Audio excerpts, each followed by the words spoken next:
السلام علیکم ورحمۃ اللہ وبرکاتہ۔ دوستو، میں ہوں محمد عرفان اور آپ چینل دیکھ رہے ہیں ایم عرفان FSD۔ آج جس ٹاپک پہ میں آپ سے بات کرنے لگا ہوں وہ ہے آج کے نوجوان کو ہمدردی کی ضرورت ہے۔ اگر آپ نیو ہیں تو میرے چینل کو سبسکرائب کر لیں اور بیل آئیکن کو پریس کر لیں تاکہ آپ کو میری ہر ویڈیو کا نوٹیفیکیشن مل سکے، اور اگر ویڈیو آپ کو پسند آئے تو اسے لائک اور شیئر ضرور کیجیے گا۔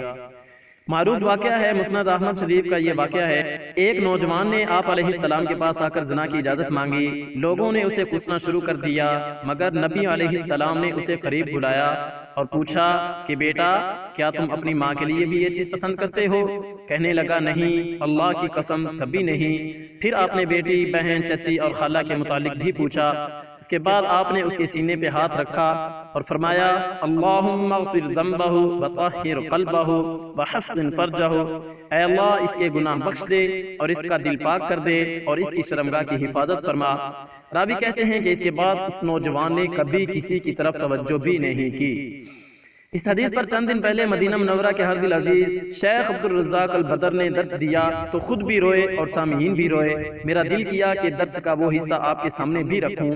شیخ کہتے ہیں یہ 3 دعائیں انہیں لکھ لو، انہیں یاد کر لو اور ان کا خوب اہتمام کرو کہ اے اللہ فلاں کو بخش دے اور اس کا دل پاک کر دے اور اس کی شرمگاہ کی حفاظت فرما۔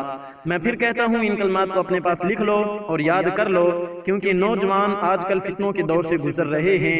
میرا نہیں خیال کہ یہ جوان جو نبی علیہ السلام کے پاس آیا تھا اسے اتنے فتنوں کا سامنا ہو سکتا ہے جتنا آج کے نوجوان کو ہے۔ اس لیے آج کے نوجوان کو نیک لوگوں کی ہمدردی کی بہت ضرورت ہے۔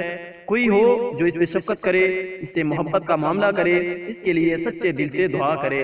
باپ کی دعا بیٹے کے حق میں قبول ہوتی ہے، ماں کی دعا بیٹے کے حق میں قبول کی جاتی ہے۔ باپ اپنے بیٹے کے بارے میں یہ مت کہے کہ اللہ تجھے رسوا کرے، اللہ تیرا برا کرے، اللہ کی لعنت ہو تجھ پر۔ اپنے بیٹے کے خلاف شیطان کی مدد مت کرے۔ نوجوانوں کو ہمدردی کی ضرورت ہے، باپ کی ہمدردی، ماں کی ہمدردی، رشتہ داروں کی ہمدردی، دوستوں یاروں کی ہمدردی۔